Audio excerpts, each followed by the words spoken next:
Ya Bu, mohon izin, ini saya ada tugas sebagai calon guru penggerak di modul 3.1 itu kami diminta untuk mewawancarai kepala sekolah bagaimana terkait apa ini? Terkait dengan kepemimpinan di sekolah, bagaimana mengambil tindakan di sekolah, apakah itu dia sebagai dilema etika atau bujukan moral.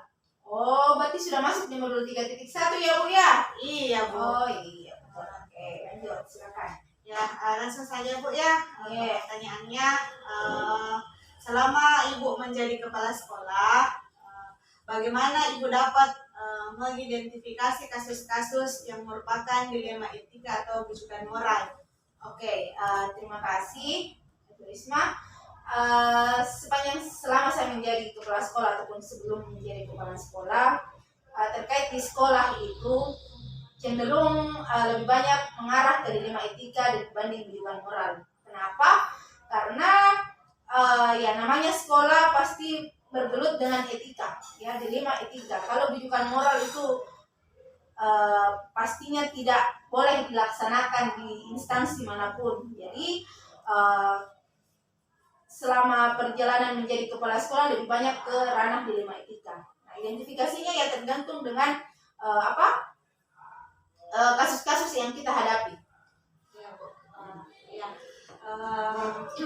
Jadi selama ini bagaimana Ibu menjalankan atau pengambilan keputusan di sekolah ini, terutama untuk kasus-kasus di mana ada dua kepentingan yang sama-sama benar atau sama-sama mengandung nilai kebajikan? Ketika pengambilan keputusan, yang pertama saya lakukan adalah mengidentifikasi masalah. Itu kita harus mengidentifikasi masalah apa sebenarnya yang terjadi. Nah, inilah kenapa di dalam proses pengambilan keputusan di sekolah itu banyak mengandung dilema etika, karena ini adanya istilahnya benar lawan salah, itu otomatis sudah salah. Tapi kalau benar lawan kebajikan, nah ini yang terkadang kita jadi dilema, ya. Jadi dilema. Di satu sisi kita mau melaksanakan sebuah aturan, di sisi lain kita terbentur dengan rasa kemanusiaan. Nah, itu sebenarnya yang sedikit menjadi problematika kita di sekolah dalam pengambilan keputusan. Terus langkah-langkah atau prosedur seperti apa yang Ibu lakukan selama ini? Nah, langkah-langkahnya ya seperti tadi, yang pertama bahwa mengidentifikasi masalah, kemudian setelah diidentifikasi masalah, pandangan karena di dalam sekolah itu bukan hanya kepala sekolah, tetapi ada guru, ada wali kelas, kemudian ada BK, maka prosedur-prosedur itu harus dilalui. Ya, pengambilan keputusan tidak serta-merta langsung diambil, tetapi diidentifikasi lebih awal dulu dan melibatkan orang-orang yang terlibat di dalamnya, seperti guru mata pelajaran ketika itu terjadi di dalam kelas ataupun di wali kelas. Jadi ibaratnya kepala sekolah itu sebagai mediator. Seperti itu. Ya, Bu. Hal-hal apa saja yang selama ini Ibu anggap itu efektif dalam mengambil keputusan pada kasus-kasus dilema etika yang Ibu hadapi di sekolah? Hal-hal yang saya anggap lebih efektif itu adalah yang pertama membangun komunikasi, ya. Membangun komunikasi, mengidentifikasi anak tersebut, pemanggilan anak, setelah itu pemanggilan wali kelas selaku pengganti orang tua di sekolah. Nah, setelah proses itu kita lalui dan masih istilahnya masih membutuhkan sesuatu yang masih ada keputusan yang harus kita ambil tapi mengganjal, maka langkah selanjutnya adalah kita pemanggilan orang tua. Kemudian kita identifikasi kembali apa yang baik sehingga keputusan itu lanjut. Ya, Bu. Sekarang apakah Ibu memiliki sebuah tata kala atau jadwal tertentu dalam sebuah penyelesaian kasus dilema etika? Apakah itu langsung menyelesaikannya di tempat atau Ibu memiliki sebuah jadwal untuk menyelesaikannya? Bentuk atau prosedurnya seperti apa? Tolong dijelaskan, Bu. Terkait pengambilan keputusan, sebenarnya dua-duanya dilakukan kalau di sekolah. Nah, ketika persoalan atau kasus itu sedikit tidak terlalu berat, ya, tidak terlalu berat dan bisa diselesaikan di sekolah pada waktu itu, maka itu diselesaikan. Ya. Tentu saja dengan melibatkan orang-orang yang berkepentingan di dalamnya, ya, seperti yang tadi saya sampaikan. Tetapi kalau itu agak sedikit berat, maka butuh waktu. Nah, waktunya adalah besoknya. Setelah kita melakukan pemanggilan dengan menyurati orang tua. Nah, pada saat pengambilan keputusan itu, ya otomatis berembuk dari semua pihak yang terlibat. Apakah seseorang atau adakah seseorang atau faktor-faktor apa yang selama ini mempermudah atau membantu ibu dalam mengambil keputusan dalam kasus-kasus dilema etika? Apakah ada seseorang yang membantu ibu atau seperti apa? Ya, otomatis ya, berbicara tentang kasus penyelesaian sebuah masalah, maka bukan kepala sekolah sebenarnya yang mengambil keputusan dalam artian langsung memutuskan secara sepihak, ya, seperti itu. Maka kalau dikatakan apakah membutuhkan seseorang atau faktor-faktor, ya tentu saja. Seseorang itu adalah yang pertama otomatis yang terlibat langsung di saat kasus itu ada, ya. Kemudian yang kedua adalah adanya guru BK, ya, guru BK. Kemudian ya setelah itu didiskusikan bagaimana, apa yang harus kita langkah-langkah apa yang harus dilakukan. Setelah itu baru di final keputusan, baru diambil keputusan. Nah, berbicara tentang faktor-faktor yang mempermudah, yaitu orang-orang yang berada di sekitar sekolah, stakeholder sekolah itu harus dimanfaatkan dalam pengambilan keputusan. Betul sekali, Bu. Yang terakhir, Bu, dari semua hal yang telah Ibu sampaikan tadi, kira-kira pembelajaran apa yang dapat Ibu petik dari pengalaman Ibu dalam mengambil sebuah keputusan dilema etika? Yang pertama adalah pengambilan keputusan itu tidak serta-merta langsung diambil begitu saja ketika ada kasus, tidak boleh. Dan yang kedua adalah perlunya ada jalinan komunikasi dari seluruh pihak yang terlibat dari kasus itu. Dan yang ketiga adalah eksekusi kasus, ya. Apakah itu masuk ke dalam dilema etika yang kan ada 4 paradigma, ya, ada 4 paradigma. Nah, yang jelas di dalam pengambilan suatu keputusan di dalam instansi sekolah itu adalah memang merujuk kepada satu, yaitu dilema etika saja. Ya, ada tentang bijukan moral, kan itu. Kalau kita berbicara tentang bijukan moral, ya berbicara tentang hukum, ya. Jadi mungkin itu yang bisa saya berikan. Ya, Bu. Terima kasih atas waktu yang sudah diluangkan, Bu. Sangat menarik sekali. Mudah-mudahan ini bisa bermanfaat untuk tugas saya ke depan. Terima kasih atas waktunya, Bu. Ya, Bu, sukses selalu ya, Bu. Ya, Bu, saya permisi. Ya, Bu.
Assalamualaikum warahmatullahi wabarakatuh, Bu. Ya, Bu, mohon maaf, saya minta waktu dulu sebentar melakukan wawancara terkait dengan tugas saya di Guru Penggerak. Di sini, Bu, ada beberapa poin yang ingin saya tanyakan tentang bagaimana pengambilan keputusan, terutama untuk kasus-kasus yang di mana nilai-nilai kebajikan itu bersinggungan atau untuk kasus-kasus dilema etika yang sama-sama benar. Karena terkadang kita menganggap satu aturan itu perlu untuk kita terapkan di sekolah, tetapi karena satu hal maka kadang kita menyampingkan ya aturan itu. Ya Bu, saya mulai saja Bu untuk pertanyaan pertama. Selama Ibu menjadi seorang kepala sekolah, bagaimana Ibu dapat mengidentifikasi kasus-kasus tersebut? Apakah itu merupakan kasus dilema etika atau rujukan moral? Saya itu melihat satu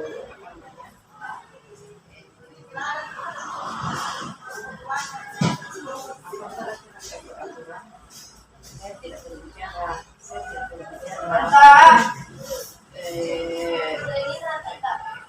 perasaan. Saya tetap bagaimana kalau kita berbicara saya ke perasaan, maka itu tidak bisa kita bilang yang baik. Selalu kita berpikiran bahwa sampai kita tidak bisa mengambil keputusan karena kita keluarga, sehingga berat itu masuk itu maka saya itu ya sama-sama kita harus antara keluarga siswa dan semua stakeholder yang ada di sekolah ini. Jadi tidak ada apa namanya tidak ada itu saya katakan tidak ada komplain dari orang tua karena kita sudah dalam ya, proses sudah dalam ya aturan yang ada di sekolah itu artinya tidak ada orang tua ketika aturan itu yang ada di sekolah sehingga tidak ada lagi yang kita kita itu walaupun kita selalu bebas satu mendapatkan hasil yang baik sesuai dengan apa namanya yang kita harapkan, apalagi untuk sekolah ini hasilnya kita kasih perasaan tapi hasilnya adalah kita bertunjuk sesuai dengan yang dilakukan oleh jadi ini kasus-kasus yang sering kita tangani di sini lebih etika ya Bu ya. Nah, lanjut Ibu, selama ini bagaimana Ibu menjalankan atau mengambil keputusan di sekolah, terutama untuk kasus-kasus di mana ada dua kepentingan yang sama-sama benar atau sama-sama mengandung nilai kebajikan. Seperti tadi, misalnya ada kasus di sekolah yang mungkin saja itu bertentangan dengan aturan yang ada di sekolah, bagaimana Ibu menyikapinya? saya kembali kepada aturan. Tetap kembali ke Saya kembali kepada aturan. Walaupun demikian saya juga harus tahu apa namanya harus saya melihat kasus anak-anak dari mana. Tetap saya datang ke orang tuanya. Saya juga kenapa karena saya juga perlu tahu tentang belakang keluarga. Tidak boleh juga kita mengambil suatu keputusan tanpa kita mengetahui latar belakang keluarganya sesuai bagaimana sehingga nanti kita didekatkan dengan aturan yang di sekolah sehingga kita bisa mengambil keputusan sesuai dengan apa yang tidak ada yang dirugikan atau dengan siswa supaya sekolah ini tetap ingat dan kita juga apa namanya kita tidak mengetahui latar belakang siswa latar belakang keluarganya maka nanti sebenarnya kita juga tetap pada aturan yang ada di sekolah tidak bisa kita kenakan apa namanya keinginan orang tua tidak bisa berkembang sekolah. Lanjut Bu, langkah-langkah atau prosedur seperti apa yang bisa Ibu lakukan selama ini ketika menghadapi sebuah kasus? Apakah langsung menghadirkan orang tuanya atau melalui wali kelasnya atau Kalau saya di Karo kemudian Ibu yang mengambil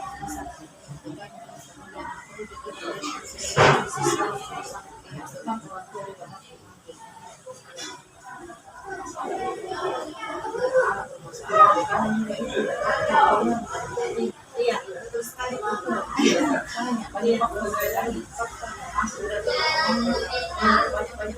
iya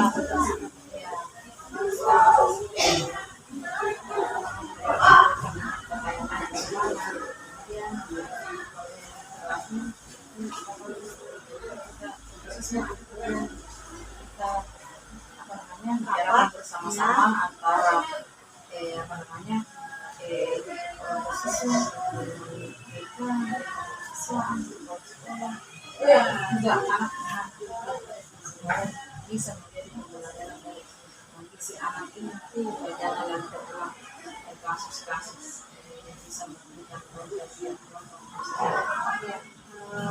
Lanjut Bu, kira-kira hal apa saja yang selama ini merupakan tantangan untuk Ibu dalam mengambil suatu keputusan dalam kasus-kasus? Apa tantangannya Ibu ketika dihadapkan sebuah kasus kemudian diminta untuk mengambil sebuah keputusan? Biasanya kembali pada perasaan, sebenarnya kadang berperang antara perasaan dengan aturan. Iya betul. Sehingga mau tidak mau yang harus kita pikirkan baik-baik, bicarakan baik-baik apa dampaknya ini kalau kita mengambil ini satu keputusan ini, apakah bisa baik bagi anak, juga baik bagi sekolah. Artinya tidak ada di sini yang dirugikan bagi anak mau belajar sekolah. Karena sekolah dengan siswa ini kita saling menguntungkan. Tidak ada sekolah kalau tidak ada siswa. Iya betul. Ya. Iya, jadi identifikasi dulu kemudian diambil langkah penyelesaiannya, di mana tidak ada yang saling dirugikan. Tidak ada yang saling. Lanjut Bu, apakah Ibu memiliki sebuah tata kala atau jadwal tertentu dalam sebuah penyelesaian kasus dilema etika? Misalnya seperti ini, apakah Ibu langsung ketika ada anak yang bermasalah langsung menyelesaikannya hari itu, ataukah Ibu memiliki jadwal untuk menyelesaikannya? Ya. Kalau saya selesaikan pada hari itu juga, tidak boleh berlarut-larut karena sudah berlarut-larut itu bisa menimbulkan masalah yang lain, bisa menimbulkan masalah yang lain yang bisa membuat persoalan bukan tanpa baik, tanpa bertambah itu tambah kisruh. Kenapa? Karena sudah banyak yang masuk pada persoalan itu, jadi harus diselesaikan supaya besok tidak ada lagi masalah dan bisa normal pada hari itu. Lanjut Bu, adakah seseorang atau faktor-faktor yang selama ini mempermudah atau membantu Ibu dalam pengambilan kasus-kasus? Apakah itu Ibu dibantu oleh kelas, Kasus. dibantu oleh kelas, mungkin melibatkan komunitas sekolah? Selama ini pernah kita masih kasus-kasus ringan, standar, tidak ada yang perlu kita panggil dari kepolisian, tidak perlu kita panggil dari KWT. Jadi selama ini kasus-kasus ini ada segera diselesaikan sejak semula. Kita libatkan kelas, kita libatkan siswaan, orang tua, dan selama ini bisa selesai dan tidak sampai jalur kepolisian. Yang terakhir Bu, dari semua hal yang telah Ibu sampaikan, pembelajaran apa yang dapat Ibu petik dari setiap pengalaman Ibu dalam mengambil keputusan? Jadi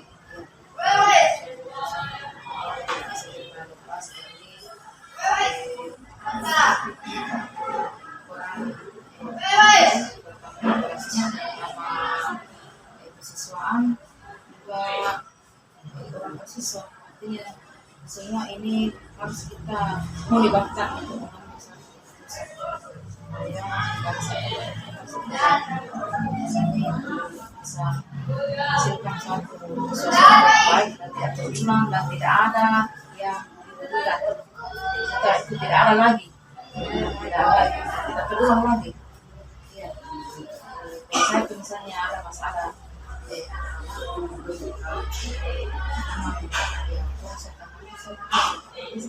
selesaikan oleh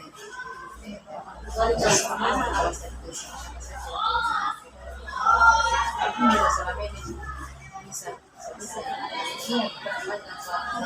melibatkan pihak-pihak lain, artinya di luar masih aman, tidak ada mudah-mudahan ya, karena tidak ada kasus-kasus besar yang bisa meeting audisi dan sebagainya. Iya. Amin, amin. Ibu, terima kasih sekali. Sangat menarik sekali wawancara kita hari ini, Bu. Terima kasih atas waktunya. Semoga ini bermanfaat untuk saya ke depannya. Saya mohon pamit, Bu. Assalamualaikum warahmatullahi wabarakatuh. Terima kasih, Bu.